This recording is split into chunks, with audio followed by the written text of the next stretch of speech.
You know, it's funny. It's funny because I was going through like a little peek behind the curtain on OBS here. I have different things that I can click to. So this one goes to a zoom. This one goes back to video wide. This one goes to screen recording. I click another one for one of the ad reads. But one of them on here has video with image. So I clicked. I was like, well, I wonder what image this is, and it's my win-loss prediction for this season. Now going through this, I was like, oh, how bad is this going to be? But it's crazy. Like after November 6th, I had us 1, 2, 3, 4, 5-4, which is like kind of around where we could be. And I don't have us winning any egregious games, but before the season started, except for maybe the Colts game, because we didn't know the Colts were going to be that good. But obviously, you flipped the Patriots game and the Charger game. I had us losing to the Commanders, beating the Bears, which we, easily could have with better quarterback play. Beat the Titans, lose to the Chiefs. Beat the Jaguars. We should have beat the Jaguars. And I had us losing to Denver. Obviously, you flip that in the Indy game. And then you look at the back half of our schedule. The Giants could be easier than we thought. The Texans could be easier. The Cowboys aren't great. The Browns aren't great. Like, 9 wins was on the board, man, which is really frustrating. But instead of talking about 9 wins, is that going to get you into the playoffs or get you out of the playoffs? Here's where we are at this current moment in time. Now, this video is going to be like threefold. It's going to be how I think we can get to the first pick in the draft without like losing out, which I do think it's possible. We're going to get into maybe a little bit of the QB prospects that you guys want me to talk about. And I'm going to tell you right now, I'm launching a Patreon series that's Patreon exclusive, where I'm going to be reacting to highlights of Fernando Mendoza, Lenora Sellers, Dante Moore, all these guys. I'm going to be reacting to all of them, and that's going to be Patreon exclusive. So if you want to join that, or YouTube member exclusive, get in right now. It's going to happen probably toward the end of this month. It's going to start. Join the Patreon, link in the description below, or click the big join button under this video for YouTube members.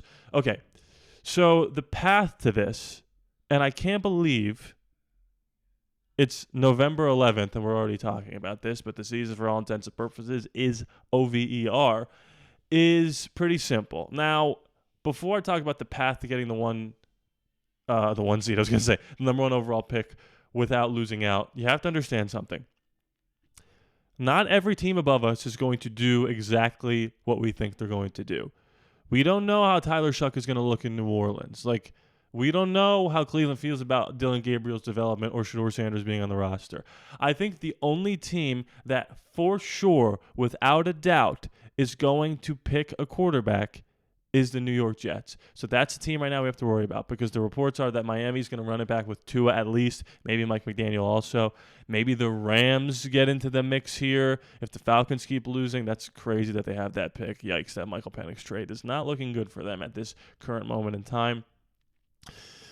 But at 6 right here, worst case scenario, if New Orleans takes a quarterback, if Cleveland takes a quarterback, and the Jets take a quarterback, we're left with the 4th best option. Now, the 4th best option, according to NFL Draft Buzz, is Fernando Mendoza. I obviously think he's going to be the first quarterback off the board. So it's going to be one of these 3 guys. If Dante Moore doesn't come out, which people are saying he might not, it's Nuss, it's Mateer, it's Jaden, which I wouldn't hate. I've got my list in my head of where I rank these guys right now. I don't want to get into that right now. I'm going to do that in the Patreon series. But the key to all of this is understanding that every team up here has holes that aren't just quarterback. Obviously, the Titans and the Giants are not going to draft a quarterback. The Saints have a little bit of a better roster, although it got a little bit worse now that they traded Rashid Shaheed. The Cleveland Browns, maybe they can convince themselves they're a quarterback away from contention. The Jets definitely are not. I think and people are going to say this is the bias in me, I think we are. If we hit on the quarterback, I think this year we would be 5-4, which is contention for a playoff spot. My point is this. Of all the teams picking in the top 10, we are the team that has the most offensive weaponry, that has a consistent enough defense to justify trading up to get the first pick in the draft. The only team you'd have to jump is the New York Jets. Now, have they traded Sauce Gardner and Quinnen Williams for a bunch of first-round picks? Yes. And could they package all those picks to go up and get a Fernando Mendoza? Sure, they could. But will they? Because that's a team, as bad as we are, that is significantly worse. Because not only do they not have a quarterback, they don't have anybody else now. Nobody on the defensive side of the ball that's worth their salt. Nobody on the offensive side of the ball besides Breece Hall, who's okay, he's good, and Garrett Wilson, who's been up and down, especially without consistent quarterback play. So the Jets could be my guest and trade up to that first overall pick that the Titans might have, or that the Giants might have, or that the Browns might have. But are they really going to get rid of all those picks they just traded for? Now, we don't have a treasure trove of picks, but we have 9, and we're getting 3 more compensatory picks for Merrick, Hobbs, and I believe Kayvon Chaisson, which is going to give us 11 in 2026. Another great thing that SpyTech did, letting those guys go, getting decent returns in terms of compensatory picks, and having our defense still play at a level that they were playing at last year. Without those guys here, and they're still kind of just as good. I do believe we can trade up and have the first overall pick in this draft, and I think that's something that John SpyTech is absolutely considering, because they went the veteran route. They thought maybe Aiden will get in the mix, right? And then he broke his wrist, and he wasn't playing that well to begin with anyway. We can trade up for the first overall pick in the draft and have our choice of wherever that's going to be, which is something that we haven't done since 2008. We haven't drafted a quarterback in the first round in, what's the math on that? 17 years? That's insane.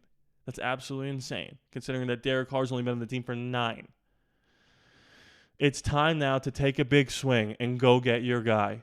If you believe Fernando Mendoza could change this franchise, or whoever you think is going to be there that you should take first overall, you got to find a way to do it. And I do believe if you take a look at this, even if let's just pretend the Jets trade up to get number 1 if they're not there, right? That means that Tennessee would come down to 5. That means that the Saints would be drafting 2, so quarterbacks 1 and 2. If we think that Cleveland is going to take a quarterback, and we want the 3rd best quarterback instead of the 4th, then we just hop Cleveland and swap with the Giants. Because, again, the Giants and the Titans could probably use a couple more first-round picks as well. The Giants less so. The Giants actually have a decent squad now that everybody gets back and healthy for them. Another interesting thing is that we have pick 37. And the last time we drafted a quarterback, as high as day 2 was Derek Carr in the 2nd round. Which leads me to the quarterback rankings, because there's a lot of interesting guys all over this board that could help us. I'm not opposed to drafting more than one quarterback, but before I get into the rest of this video, I do need to tell you about my friends at Chomps.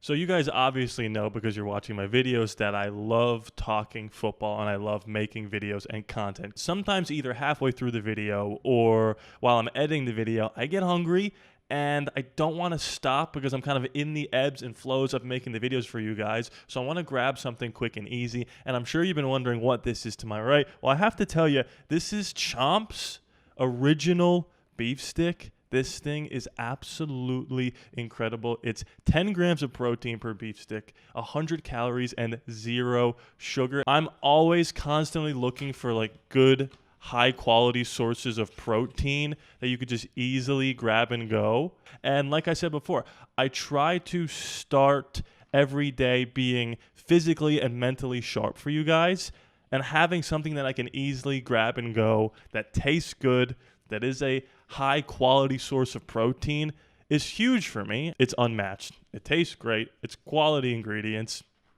and I love them. Let me know down below. Have you had these? What flavors do you like? And what favors would you like them to make going forward? And of course, make sure to click the link below to learn more about Chomps. Shout out to Chomps. Everything that I've been talking about, Patreon, YouTube members and sponsors, and Discord, all that is linked in the description below. Okay, so this is the part of the video that's going to get a little interactive, because I want you guys to comment your top 5s. Who do you got, 1 to 5, or do you not have a top 5? Do you have a big 3? Let's just assume everybody on this list is coming out, okay? Who do you want the Raiders to take? Do you want it to be a first-round guy? Do you want it to be a second-round guy? Do you want it to be even deeper? I mean, we can go here to like the second. We got Carson Beck still back here. Who else? Miller Moss. Remember him? I didn't know that. Luke Allmeyer. Diego Pavia. Vanderbilt. Pretty good player. I don't know. But here's my plan. I'm going to do watches of at least 5 or 6 of these guys on Patreon. I'm also going to have my patrons and YouTube members vote on where they rank these guys, and I'm going to come up with a ranking that my patrons and YouTube channel members have. So I'm going to have my rankings at some point public, and I'm going to have the patrons/YouTube rankings as well, and see how they compare and contrast. I have a Google document that I've been keeping since 2018 that maybe I'll get into at some point that's ranking all the quarterbacks coming out. Pretty good track record, just saying. And if you want to be a part of the, interactive ranking system as well. But if I just take a preliminary look at all these guys here, I would be completely fine taking any one of these top 4 in the first round. Do I have my preferences? Yes. I'm not going to get into that right now. But what I'll say is this. I'm just ready to take a swing. And these are all kind of big swings. These are all big swings in their own right. Some are less risky than others, no doubt about it. I'm looking at you, Lenore Sellers. But if we go farther down here, I honestly, I'm not even kidding. Nussmeier, Mateer, Arch, and Jaden. The top 8 quarterbacks, I wouldn't mind taking a flyer on in the first round. I'm not even kidding at this point. I am kind of over taking the best player available. Like, we did that for 2 years, and it's 2 offensive pieces. You've got $110 million in free agency, John Spytek. Spend that all on the offensive and defensive lines like we've been saying, and maybe a cornerback, and get ready to evaluate the quarterbacks in this draft and take one in the first round. Or at the bare minimum, take one first pick in the second round. Because you have to be ready for one of these other teams to jump you. Or take one even in the second round. Jaden Maava in the second round, I would kind of be down for that. Not to tip my cap on who my favorites are. If you're in the Discord, you know who my favorite is. But all that to say, the path to getting a first-round pick, the first pick in the NFL draft is still there if the Titans or the Giants fall to 1. You can trade up. You can jump the Jets, who might be a little bit gun-shy at this moment in time to get rid of their treasure trove because they think they need to use all those picks, which levels the playing field for every other team in the National Football League to be able to make a move to go from 6 to 1. And if you think that you're comfortable drafting whoever the 4th best guy is that's going to be there at 7 or 6, wherever we're drafting, then do that, because there might be a chance that toward the end of the year we win one of these games that we shouldn't win, and it drops us out of contention. I wasn't mad about that last year because the quarterback class wasn't that good. This one is obviously significantly better, so you want to be in that top 6 or 7 to have a puncher's chance at taking one of these guys. So that's basically it. Shout out to my $5 and $10 patrons, YouTube members. Like I said, all these people are going to get a Patreon exclusive or YouTube member exclusive series where I'm reacting to the highlights of all these different people, and they're also going to get to vote in the polls that they create that formulates their ranking system for the prospects. Like I said, comment below, who do you want to draft? Can we get the first pick in the NFL draft? I want to hear your rankings and your lists. Shout out to Chomps. Join my Discord. It's down in the link below. It's completely free. Please be sure to subscribe. It's free. No charges to you. I love you guys, and I'll see you next time.